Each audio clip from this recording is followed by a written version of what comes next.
Thank you, Sharon, for inviting me. Good morning, good afternoon, and evening to those of you. Today, I would like to share with you how PXE affects the eye. I will talk about the anatomy of the eye, the ocular manifestations of PXE, strategies to prevent disease complications, ways both the patient and physician may detect potential problems early, and how we evaluate our patients. I will discuss which diagnostic tools we use and how we treat active disease. I will try to illustrate some of these principles with cases along the way. And finally, I will discuss some treatments we may look forward to in the future. Let us begin with the anatomy of the eye. As you can see from this cartoon, which is a cross-section of the eye may be divided into the front and back part. The cornea is like the crystal of the watch, and light passes through the pupil and through the lens. The image is then focused on the retina in the back part of the eye, where most of the significant complications related to PXE occur. The macula is the center of the retina where detailed vision comes from. Sometimes I may refer to the fovea, which is the pinpoint center of the macula. As you can see, the retina is located in the back of the eye, but it's really the inner lining of the eye and wraps around past the midline. So it goes where we call anteriorly. This part of the retina is responsible for the peripheral vision. The eye is similar to a camera, and the cornea and lens focus an image on the macula.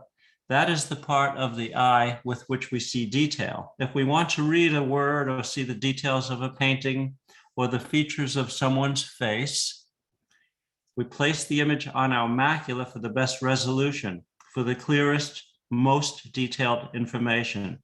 The image is passed through the optic nerve, which is the anatomic center of the eye, to the brain.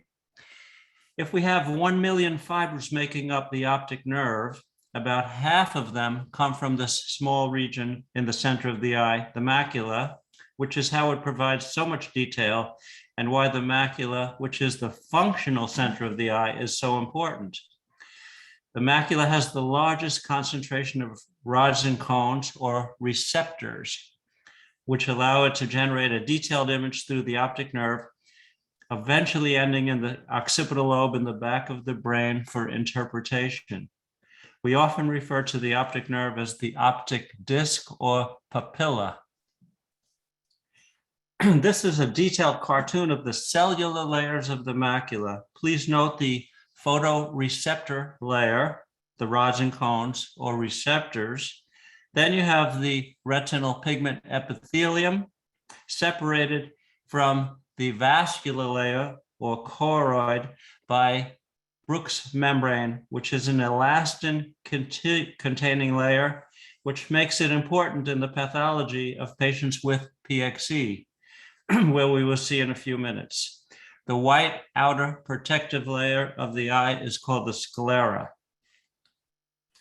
There are many ocular manifestations we can observe as a result of PXE, but the most common is called peau d'orange or leopard spots. This disturbance is felt to be calcified and degenerating Bruch's membrane, the elastin containing membrane, which is just beneath the retinal pigment epithelium and in front of the vascular layer or choroid, as we saw in the cartoon. It can be detected as a widespread area of mottling of the fundus caused by these multiple indistinct yellowish lesions resembling the skin of an orange. This common retinal finding in PXE affects 96% of patients studied and is most apparent in the first 4 decades of life. It is easily seen in both the color and red-free photography. Angioid streaks are bilateral, tapering irregular lines which radiate from around the optic nerve. They may occur in circumferential pattern. They may be pigmented or have loss of pigment. The streaks represent fractures of Bruch's membrane, which contain the elastic tissue, which become fragile due to calcium deposition. They may become complicated by choroidal neovascularization or new vessels, as seen on this color photograph on the left. The problem with these new vessels is that they are not normal. Normal vessels of this size have tight junctions between the cells. These neovascular complexes have fenestrations, which allow fluid to leak out of the tiny areas of incompetence between the cells. If the fenestrations are larger, red blood cells can squeeze out and result in a retinal hemorrhage. One could see the faint angioid streaks in this patient with a central scar. There is some deep retinal blood, turbid fluid, and surrounding lipid deposition. Lipid are greasy molecules like cholesterol or HDL or LDL that's found in the blood and can leak out of these incompetent vessels as well. They appear bright yellow on examination. The late frame of an ICG study on the right highlights the interlacing natures of the peripapillary angioid streaks and the leakage that corresponds to the choroidal neovascularization. The peau d'orange is easily seen. This patient had 2 prior laser treatments in the right eye and a central scar. This is the same eye 15 years later, suggesting that additional treatment may have been indicated to limit the size of the central scar and scotoma, or blind spot. This brings us to strategies to prevent vision loss. We recommend avoidance of smoking, especially, as Lionel said, in patients who are predisposed to accelerated atherosclerosis, as well as a healthful diet rich in antioxidant vitamins. We recommend aerobic exercise to build peak bone mass, especially for women who are at increased risk for osteopenia and osteoporosis. By the way, this is another good reason to avoid smoking, as it may contribute to osteoporosis. Protective eyewear, especially when engaging in racket or contact sports, is important, as mild trauma can cause bleeding and loss of vision, which I have seen in several patients. The routine use of sunglasses not only serve as a physical barrier, but protect the eye from potentially harmful UV exposure. The avoidance of the Valsalva maneuver, which is bearing down when the face turns red, like while straining at a bowel movement or heavy weightlifting, has been recommended to reduce the risk of bleeding and subsequent scarring. Early detection is very important to reduce the risk of vision loss. It starts with the identification and education of patients at risk. This includes examination of family members for evidence of this recessively inherited disease and education regarding symptoms to look for. It includes regular examinations by an IMD looking for signs of choroidal neovascularization and routine reviews of the Amsler grid reporting any sudden significant change immediately. We revisit the cartoon of the deep cellular layers of the retina to explain the distortion experienced when angioid streaks develop new blood vessels or choroidal neovascularization. As I said, the choroidal vessels are separated from the retinal layers by Bruch's membrane, which can become calcified and fragile. If dehiscences or breaks develop, these small ruptures allow the vessels from the choroid to grow under the retina, elevating the layers of tissue. When the retina is lifted up by vessels, which tend to leak fluid, the receptors are displaced and the image is interpreted as distorted by the brain. Patients are provided with an Amsler grid or it can easily be downloaded from a computer. If there's a decrease in one's acuity, or the grid develops distortion or blind or gray spots, the patients are asked to report these symptoms immediately. Here you can see an artist's view of metamorphopsia, or distorted vision, which was published in JAMA in 1983 in a patient with macular degeneration, which shares similar pathology. Dr. Billings was a physician and trained artist, and he experienced bilateral macular degeneration that was more severe in his right eye. In an attempt to demonstrate how his vision was affected, he painted a series of oil paintings using first the vision of both eyes and then the vision of the more severely affected right eye. Please note the distortion of regular contours, general loss of fine detail, and overall darkening of colors. This brings us to the methods used to evaluate a patient in the office. Most important is the visual acuity. The doctor performs a dilated examination looking for signs of choroidal new vessels. These include bleeding, lipid deposition, and fluid. We perform photography, color, red-free, and autofluorescence, angiography, fluorescein, and indocyanine green dyes, and optical coherence tomography, or OCT. There are several different machines. The old Stratus has been retired. We use high-definition Cirrus machines, and current-day machines are able to perform angiography without dye injection by taking so many pictures and subtracting out images that have not changed. Here you see a color fundus photograph, which reveals the peripapillary angioid streaks and peau d'orange. The red-free black and white photo easily demonstrates the streaks as well as the peau d'orange. Autofluorescence photography uses a series of filters to bring out certain features. Fluorescein angiography easily demonstrates the angioid streaks and surrounding pigment atrophy. Indocyanine green angiography can offer certain advantages over fluorescein angiography. Due to the infrared wavelength, it better penetrates the pigment layer of the retina and thin layers of blood. It could better delineate hidden or occult neovascularization. This is a Zeiss OCT machine I use in my office. Again, OCT is an abbreviation for optical coherence tomography. It is invaluable in evaluating patients for evidence of active disease.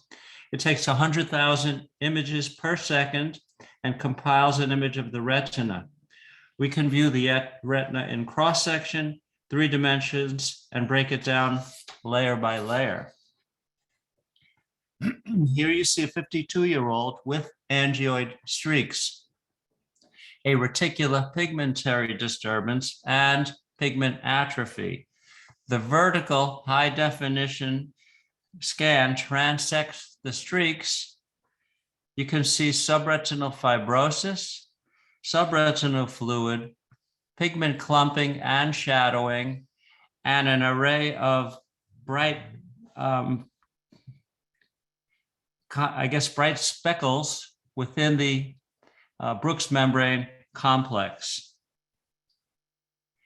Here's an example of a patient with a large area of fluid under the retina, subretinal fluid in the center of the macula.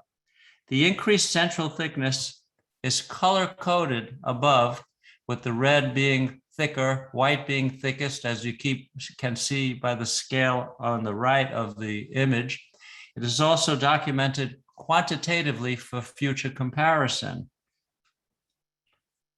This brings us to treatment. Laser, thermal laser, was the treatment of choice for new vessels that were not in the center of the retina prior to the advent of anti-VEGF injections.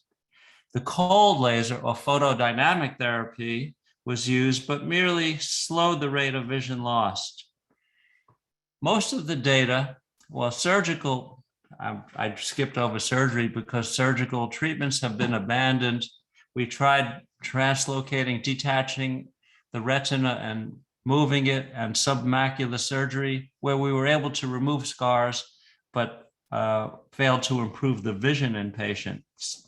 Fortunately, anti-VEGF injections were developed, and most of our studies are extrapolated from patients with macular degeneration, as I said, who have similar pathology. Some of the agents that have been used include Macugen, Avastin, which is an off-label drug, Lucentis, Eylea, and Beovu.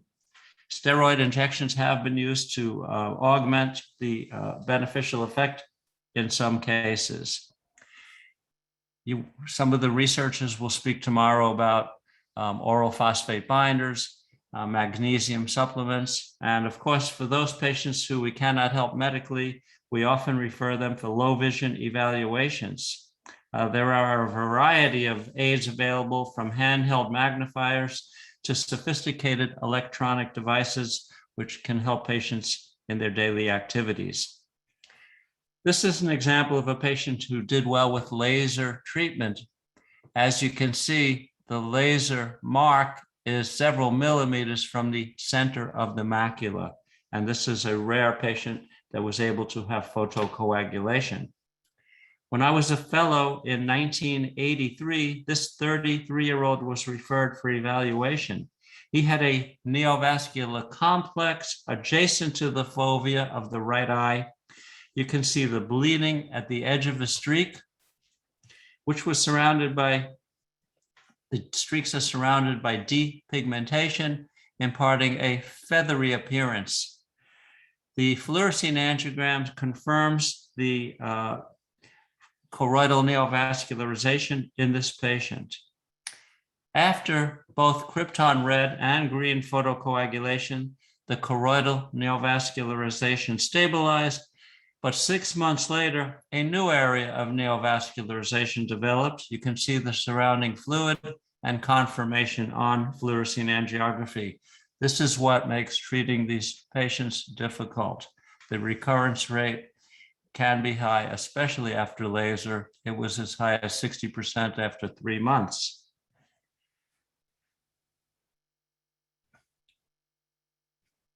This 38-year-old artist participated, it says 48, I guess, in the phosphate binder trial. 1 year after the study was completed, she noted decreased vision in the right eye. Note the deep retinal hemorrhage near the fovea and the subretinal fluid on stratus OCT. The hemorrhage was more apparent on the red-free photograph. This was in July of 2006, several weeks after Lucentis gained approval from the FDA for treatment of choroidal neovascularization. Her choroidal neovascularization was documented on ICG angiography. This is how she looked after 3 Lucentis injections, with her vision returning to 20/25, where it remained for at least the next 9 years when she was last examined. Another of my patients had been followed since 1991 when she was 21 years old. She reported distortion of the vision in her left eye, having reviewed the Amsler grid on a regular basis. Note this slate gray lesion. Choroidal neovascularization was confirmed with fluorescein angiography. Her OCT, or optical coherence tomography study, revealed subretinal fluid and thickening superior and nasal to the fovea. On the right, you can see her OCT 1 month after anti-VEGF therapy. With resolution of her symptoms, absorption of the subfoveal fluid, and lessening of the thickened area, as you can see by the color coding on the OCT. You can also see quantitatively the central retinal thickness decreased from 320 microns to 258 microns, and her vision remains 20/25 at this time. As of July of this year, she is being treated in both eyes in a neighboring state. and her vision remained stable 7 years after her initial treatment. My last case is a 39-year-old web designer who was noted to have a hemorrhage just nasal to the fovea on her 12-month visit during the magnesium trial. OCT revealed the central scar with fluid nasal, temporal, and superior to the fovea. She was diagnosed by skin biopsy of her neck at age 16 after trauma to her right eye during a judo competition resulted in a hemorrhage, hospitalization, and some vision loss. Here are some other deep retinal hemorrhages surrounding her angioid streaks. She also has calcified drusen and salmon spots, as well as peau d'orange. This is an OCTA, or angiogram, revealing the central scar and blood vessels in the deep retina. You can see in the layer, this layer should be avascular, and it has blood vessels. Flow is demonstrated on the OCT.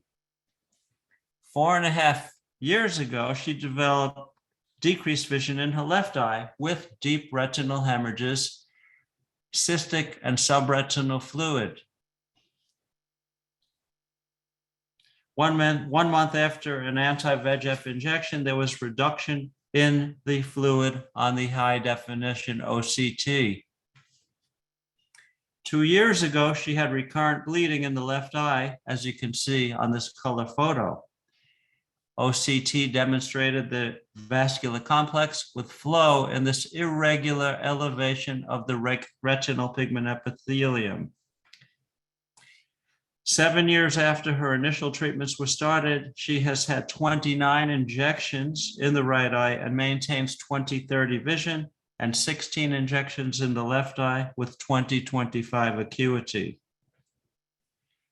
The future looks bright for treatment of the ocular complications of PXE. We can look forward to better therapeutics, including longer-lasting agents, perhaps improved delivery systems using penetrating peptides to get these large molecules to penetrate the cornea, implantable refillable devices, and ultimately eye drops that can be self-administered. We continue to explore new therapeutics such as oral inorganic pyrophosphate, magnesium supplements, and TNAP inhibitors. There are currently stem cell trials underway, as well as scientists studying transplantation of the pigment epithelium. The ultimate treatment may be some form of gene therapy to truly prevent this disease and its complications. In summary, I have reviewed the clinical manifestations of PXE in the eye and presented the diagnostic tools with which we identify and evaluate patients at risk for vision loss. I reviewed strategies to prevent vision loss, the treatment options, and illustrated some key points with case presentations. Anti-VEGF agents stabilize a majority of patients with choroidal neovascularization. The take-home points are: physicians must treat early with careful follow-up. Patients must be educated about symptoms to report, such as decreased vision, distortion, and blind spots. Physicians must look for signs on exam, which include blood, lipid, and fluid. Thus, regular exams by an eye professional familiar with PXE are recommended. We have made much progress, but better modalities are needed in the future for the prevention and treatment of the ocular complications of PXE. Thank you for your attention. Great, thanks so much, Wayne. As usual, a very clear presentation. We have a couple questions in the chat, so I'll read those aloud and we can go through them one by one. So the first is a person inquiring about small cysts on a damaged retina. Is this common in PXE? Small cysts overlying a scar are extremely common in age-related macular degeneration and PXE. Sometimes it's difficult when we initially see some cystic change to determine if this is active disease or just an overlying cystic change that does not require treatment. And how do we judge that? Sometimes if whether or not it responds to our injections, or if it remains stable without injections. And we like to give as few injections as we can to control the disease. So we would like to withhold whenever we can. If we believe it's a cystic change that's stable, we would prefer not to treat. Great, thanks very much. The next one is, since June, I've had 2 foveal bleeds with pressure dropping in the eye as low as 5- within hours of receiving Lucentis injections. After several days, central vision did improve greatly both times. Thankfully, do injection benefits outweigh the risks? Do injection benefits outweigh the risk? Well, the real biggest risks are of infection, which is approximately 1 in 2,000, which is why we use some of our agents to help reduce that risk, which I know people complain about the discomfort, and I'm sure I'll have questions about that. But the biggest risk is infection, 1 in 2,000. Other things that we worry about are bleeding, which is, of course, what we're trying to prevent with the injections. And we are putting a needle in the eye. We're putting it in a safe spot, but we are injecting fluid and we're creating some fluid dynamics in the eye. And so there is a small risk of a retinal tear and or retinal detachment. Other minor risks, of course, that happen frequently are red eye, a small hemorrhage on the outside of the eye from these injections, or some floaters. And we don't really dwell on that because no prudent person would not have an injection because they're going to have a little red spot on their eye for 5 to 7 days. But sometimes floaters persist, and the FDA has just improved a syringe finally for intravitreal injections, so there's less risk of getting some oily floaters from some of the coatings on the inside of the syringes that we use, which are sterile, but often patients complain of persistent floaters. So the biggest risk: infection, bleeding, retinal detachment. Most of these can be treated, but unfortunately, if someone gets a severe infection, it may not turn out so well. Pressure is usually higher after an injection, not lower, but anything can happen as per the question. But one of the other small risks is eventually an elevation of the pressure or glaucoma. And of course, this can be treated with drops. Again, many of the complications can be treated. And the risk is outweighed by the benefit, of course. Right. Yep. That was the bottom line. We could talk about the risks all day. And generally, when people ask me this, I say, well, it comes down to, do you have floaters or do you lose your vision? And I would vote for floaters myself personally. Okay, next question is, how and why does magnesium help with eye stability?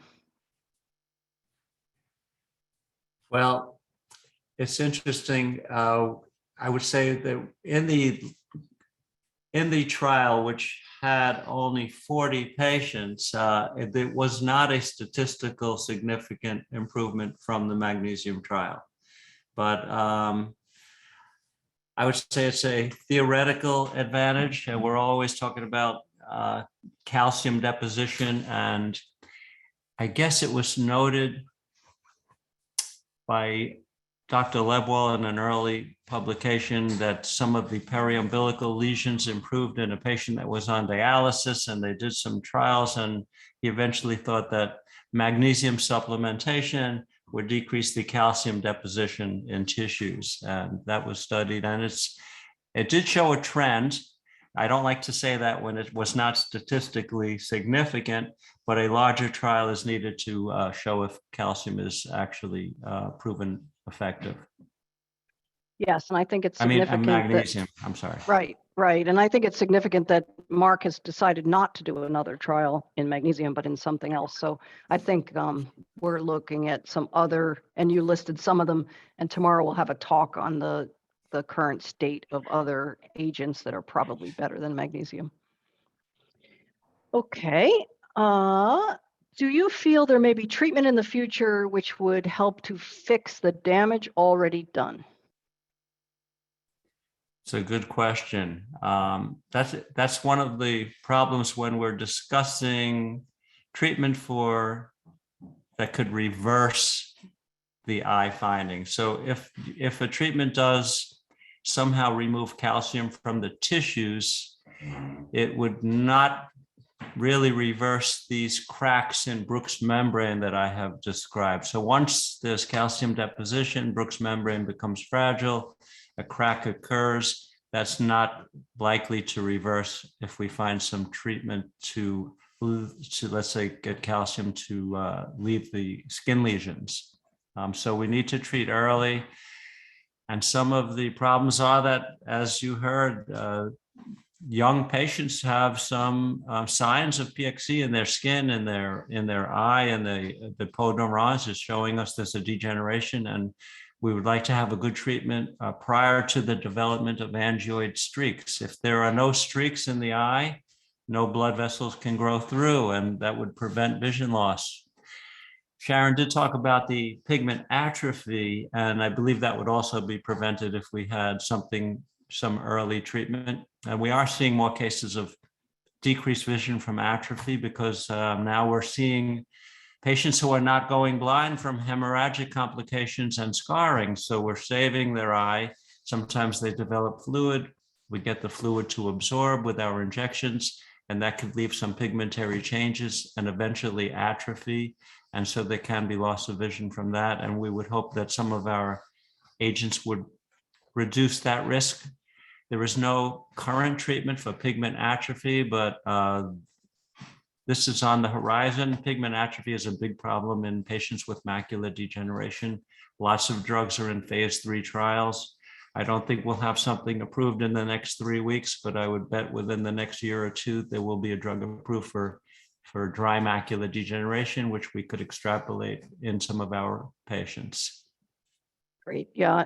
And a good point there, Wayne, that occasionally we get people with PXE asking, why doesn't PXE International spend our research dollars on the eye manifestations of PXE? And my answer is, it is a huge market. Billions of dollars are spent on macular degeneration, which benefit us. And I think for PXE International to use its money on that when there's already these billions in there and ours is only maybe $1 million, doesn't make any sense. And so we stay away from research on macular degeneration. Okay, Gopi, you are up next. Thanks. Doctor, I have 2 questions. One is, would you recommend thermal laser photocoagulation? I think that's what was on the, as I already had treatments of 4 injections with Avastin because of the retinal vein occlusion. And I am very concerned about this for myself. So that is my first question. Let's hang on and have that. Go ahead, Wayne. So I know Sharon and Lionel already said, and I agree that vein occlusion is not part of PXE. That I understand that's how you got to a retina specialist and they discovered your PXE, saw some angioid streaks. But there are 2 types of vein occlusion. There's a branch vein occlusion and a central vein occlusion. And central vein occlusions do not improve in vision from laser photocoagulation. Now, sometimes vein occlusions would go on to neovascularization, and we would either treat them with scatter laser, which is something we've even used in diabetic patients to reduce complications, but that does not improve the vision. So laser is not indicated in a central vein occlusion to improve the vision. In a branch vein occlusion, where there's some macular edema or swelling of the macula, focal laser can improve the vision, but the anti-VEGF injections, Avastin being one of them that you mentioned, are far superior in improving vision. So we do still use laser for a branch vein occlusion occasionally, especially if there's some focal leakage, a few aneurysms, we can pick off with a laser safely, but I would say it's rare that we use a laser today with these injections. Okay, so mine was the second one that you were explaining about. It was a branch vein occlusion. My other question is there any stem cell therapy going on right now here in the United States? And does preserving placenta blood from childbirth, does that help in this situation or in this research? In research, well, placental blood is useful in research. I mean, we're not going to get into the debate about whether to use placental blood or not. What was the first question? Is there any stem cell research going on? There is stem cell research going on, not for PXE, but in certain diseases, Stargardt's disease, some inherited retinal diseases, and it's international. In Moorfields Eye Hospital in England, there's stem cell research. In California, they're doing some at Jules Stein Institute. So there is, I would avoid some rogue clinics in Florida where they were injected. There have been some cases where some fat cells were injected into eyes, and several cases of blindness were reported a few years ago. So I would stick with a university setting if you're interested in entering a trial. Okay, thank you very much for the information. Next question. Having first had injections 3 years ago, leakage detected on an annual checkup, not noticed by me, not had any further treatment. With COVID, the regularity of checkups has dried up. Should I be relying only on the Amsler grid, or should I be having myself checked periodically? So I think regular checkups have been a problem with COVID. Dental checkups are less frequent. And in the beginning of COVID, people would call up and say, I know I'm scheduled for Wednesday, but can I wait an extra week? And I said, you can wait an extra week, but it's not going to be over in a week, this pandemic. I think people who have active disease have to go for regular checkups. Sometimes it turns out that subretinal fluid underneath the retina is very well tolerated.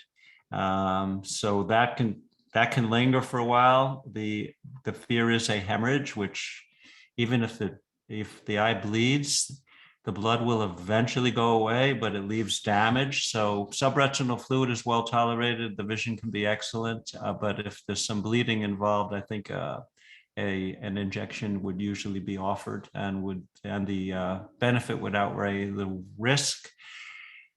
If you can't see your doctor, I mean, there are many telemedicine things going on today with COVID, and people are even, I think the future, there will be home wide angle photography through an undilated pupil and home OCT machines. So I think that will be a reality in the future, but right now, I don't think anybody has that equipment in their home. There are some attachments to iPhones where you can take a picture of the retina, but I don't think that, I think artificial intelligence and telemedicine is the wave of the future, but we're not at that point now, and I would go for regular checkup.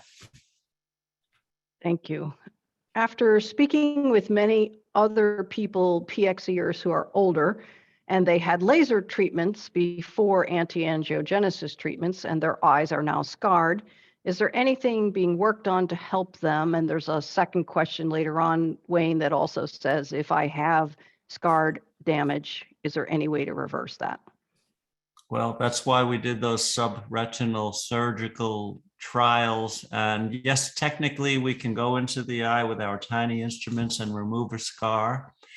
Unfortunately, when we remove the scar, we're also removing the receptors, and we have failed to improve the vision. So the future, of course, with stem cells would would be the way to go. And I would imagine that before, I'd say that's a decade away. That's not happening in the next year or so to replace the macula cells. We've done pigment transplants. It improves.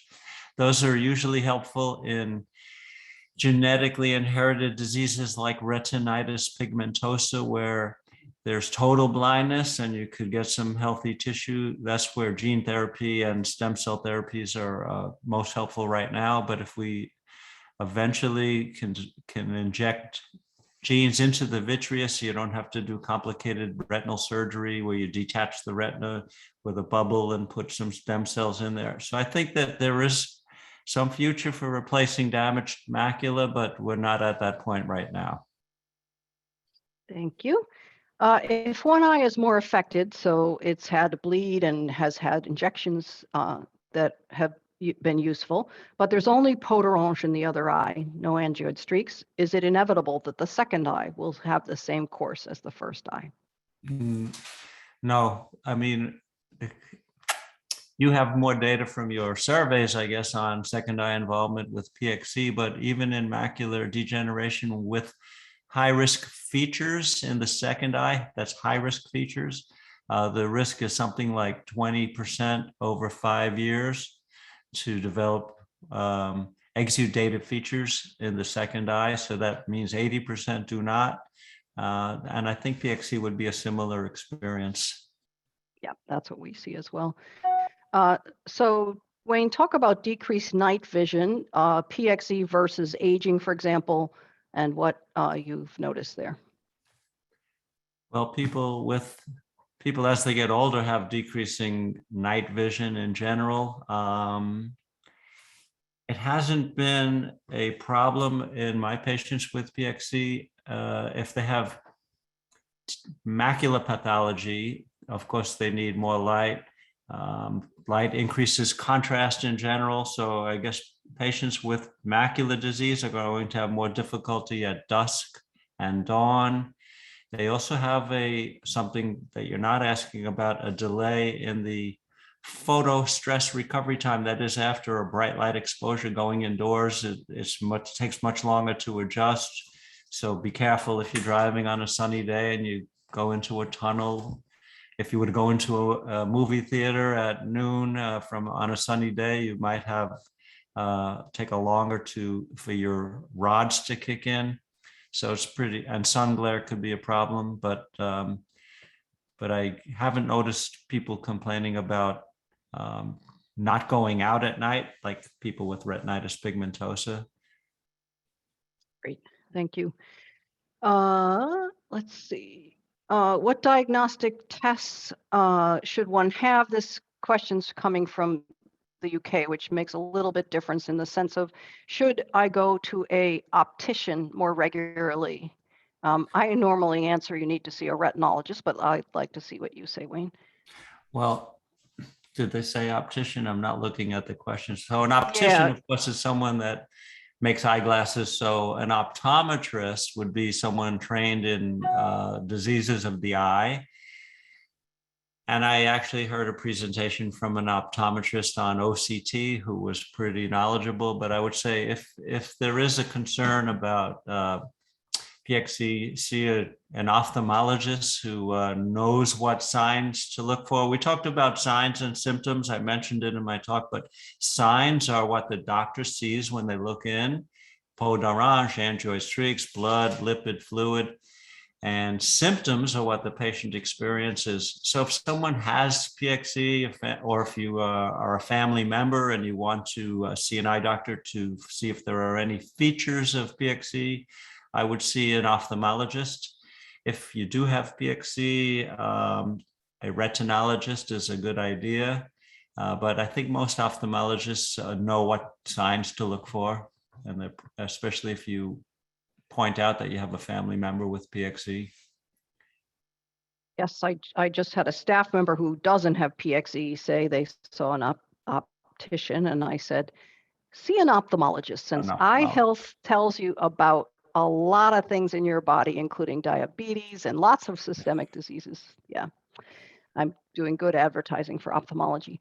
Thank you. Okay, so choroidal neovascularization seems to have periods of plateau and periods of vascular growth and bleed. Are there any triggers that you can point to? Well, I think I meant to mention what anti-VEGF drugs were. So when I just went quickly over that. So anti-VEGF drugs stand for an antibody against this protein that's called vascular endothelial growth factor. So we shorten it anti-VEGF. And that binds to this protein. This protein, we've given it that name because it causes vascular proliferation and leakage. So there are definitely quiescent periods. I showed you an OCT where there was a neovascular complex under the retina. Sometimes we see that in patients who have what we call dry macular degeneration. We see the vessels are there, but they're not leaking or bleeding. We do not treat that. So there are periods of quiescence. I talked about treatment strategies. Sometimes we like to withhold treatment, but the vessels are still there. They're just sitting there and, you know, they're doing push-ups. They're ready to come out one day, but while they're sitting there quiescent, we don't treat them. So some people have different strategies. They may give, if they see active disease, they may give an injection, 3 injections in a row over 3 months and then watch. Some physicians will try to extend the period between treatments. So they'll do what's called treat and extend. That means they give a shot, patient comes back next month, they look good. So they give a shot and say, next time come back in 6 weeks. 6 weeks, they look good, give a shot, next time come back in 8 weeks. So that's one of the strategies. A shot every 2 months is another strategy, but patients and physicians don't like that. The drug companies love that, but we don't like that. And then we usually employ an as needed or PRN strategy where the patient, we watch carefully. They watch at home, the grid, we watch them from time to time, and we like to withhold whenever we can. I have had patients have 40 shots in a row and then not need a shot for 6 years. So it varies tremendously. Great, thanks, Wayne. And this is another reason I'll just put a plug in again for our surveys and for connecting your electronic health record, because we actually could get data now from more than 1,000 people, and that would be much better than us pretty much guessing what works. Next question, I have osteoporosis and the doctor is reluctant to give osteoporosis medicine because of being worried about the eye progression in PXE. And now they just learned from you that weight-bearing exercises are not good. I'm not sure you said that, but you could clear that up. So what should a person do with osteoporosis then? No, I think I said aerobic exercise is good. Weight-bearing exercise where you are bearing down, I'm talking weightlifting like 300 pounds, that can burst a blood vessel. We've seen that. Light weights are fine. Any kind of exercise on a bicycle, swimming, running, those are all fine. I would say anything that can burst a blood vessel. So Lionel spoke about pregnancy, and I guess women are not advised to have a C-section. They can go through normal, vaginal delivery. So there's an element where, of course, that's pretty much as much bearing down as anybody has ever done. So it's obviously relatively safe, but we do caution people about picking up Olympic weightlifting as a hobby.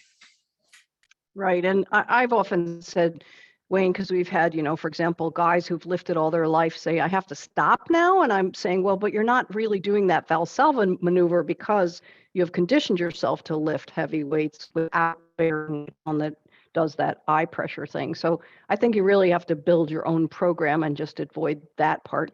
And then Wayne, how about osteoporotic drugs and PXE eye? Is there any contraindication? I don't know of any contraindication at all. I'd have to look into that specific drug.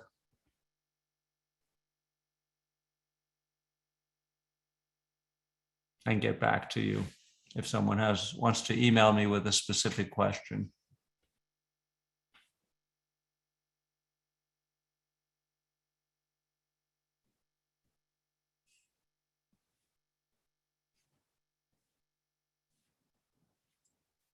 Are we frozen here? I think Sharon is frozen here.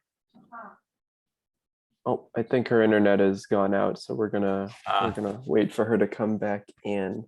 Let me see. Our last question was, I'm just scrolling up through Let's the see, chat. I can look at the list, okay. Great.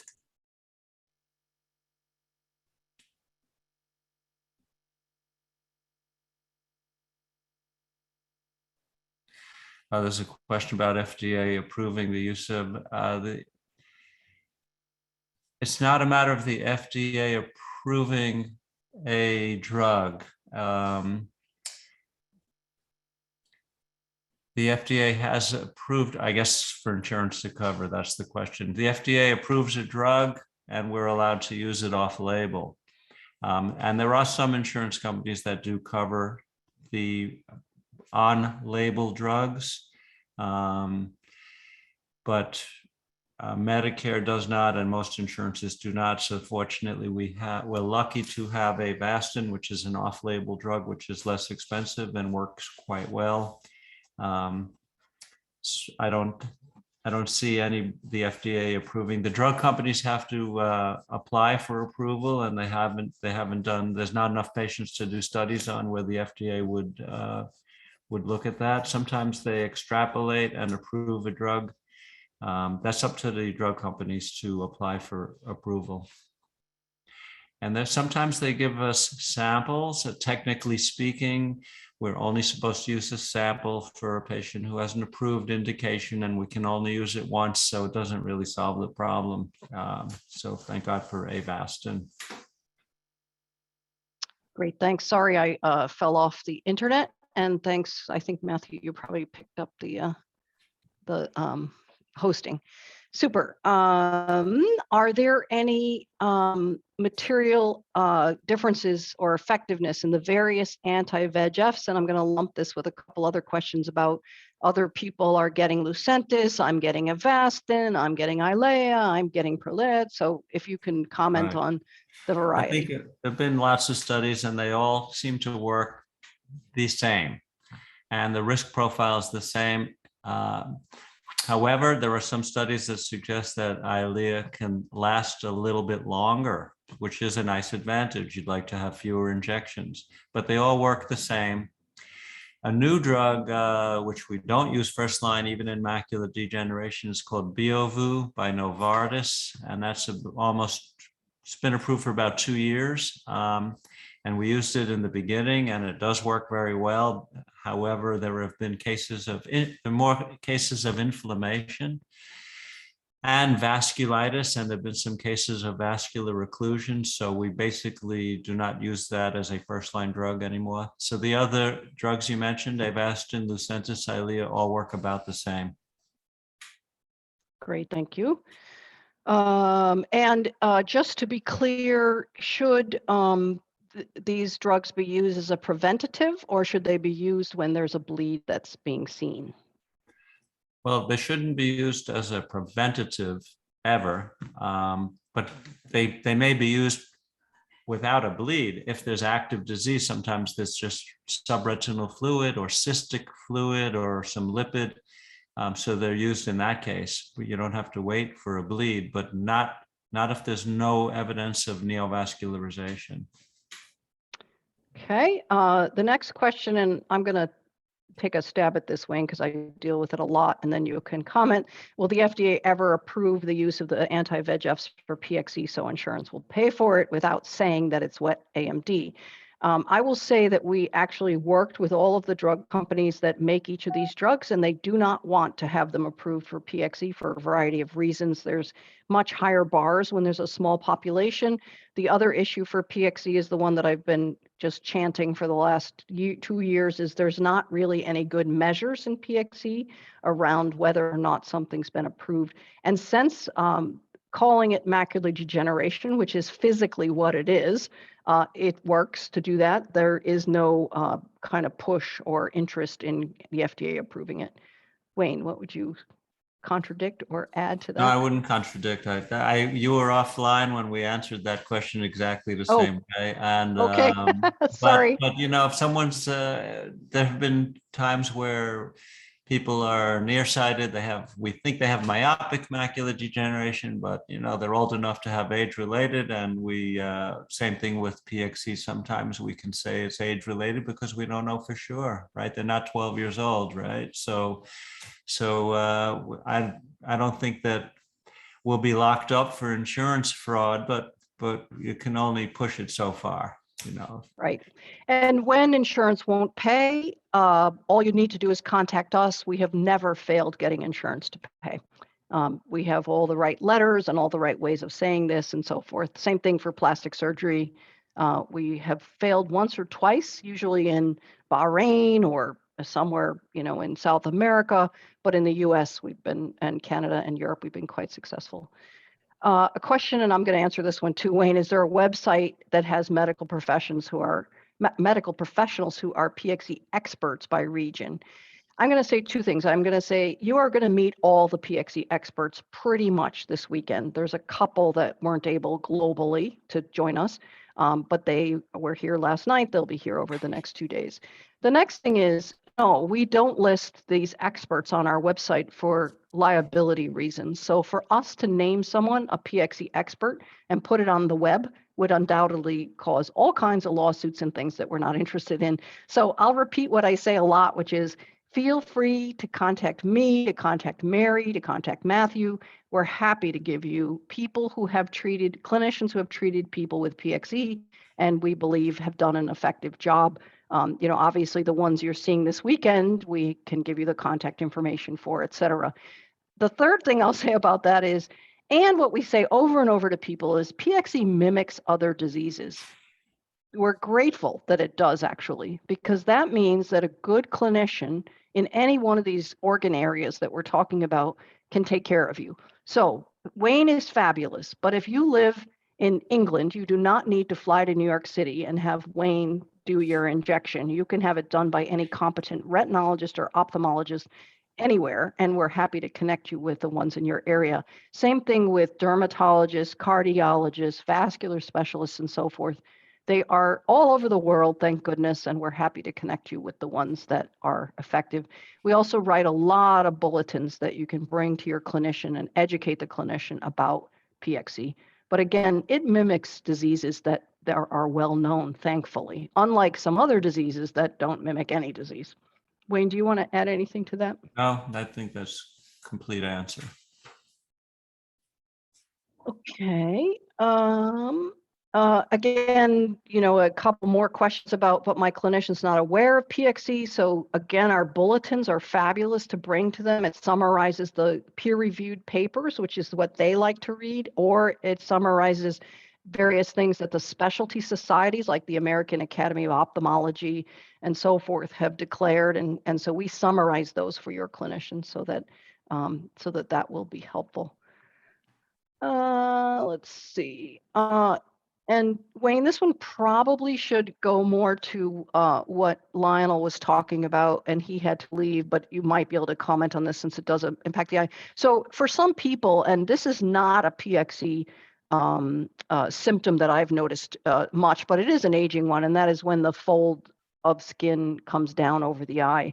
And my mother had that, for example, and she didn't have PXE. And would that be recommended as a surgery? And then the second part of the question is, will insurance cover it? And again, we have not had any problem getting that covered by insurance. Yeah, so I'm glad you brought that up. Obviously, when the skin is drooping, it's just skin. We call that dermatochalasis, but sometimes it's blepharoptosis, and the usual plastic surgical procedures can take care of that. And they are covered by insurance if it's really blocking the pupil and blocking the vision. If it's just cosmetic, they're usually not covered by insurance. Maybe you have letters to get PXE covered. That's great. The regular crow's feet type things are treated with sometimes Botox injections safely. But I would caution, and I know Lionel mentioned that collagen injections are not used very much. In the nasolabial folds and around the eyes, there are some ocular complication of fillers. And so you should go to an experienced dermatologist or cosmetic surgeon if you're having fillers injected, because they rarely can actually cause a vascular occlusion in the eye through retrograde flow. So be careful about fillers. Go to an experienced person, but as far as cosmetic surgery, there's no contraindication. Sometimes they take off too much skin and you could have trouble closing the eye, and it's a dry eye, but that's not specific to PXE. And is there a test, Wayne, that the ophthalmologist would do to say that this is actually a medical need? Well, they do a visual field test, so they can do the vision. They test your peripheral vision with your normal state, and then they can tape your eyelid up and repeat the visual field, and then they document that, you know, there is an improvement in the top part, the superior field, and sometimes that helps to get the surgery approved. And there is a test they could test for dry eye before surgery. It's called the Schirmer tear test, and they make sure you're producing a normal amount of tears before they do cosmetic surgery, taking away some of your eyelid skin. Great, thank you.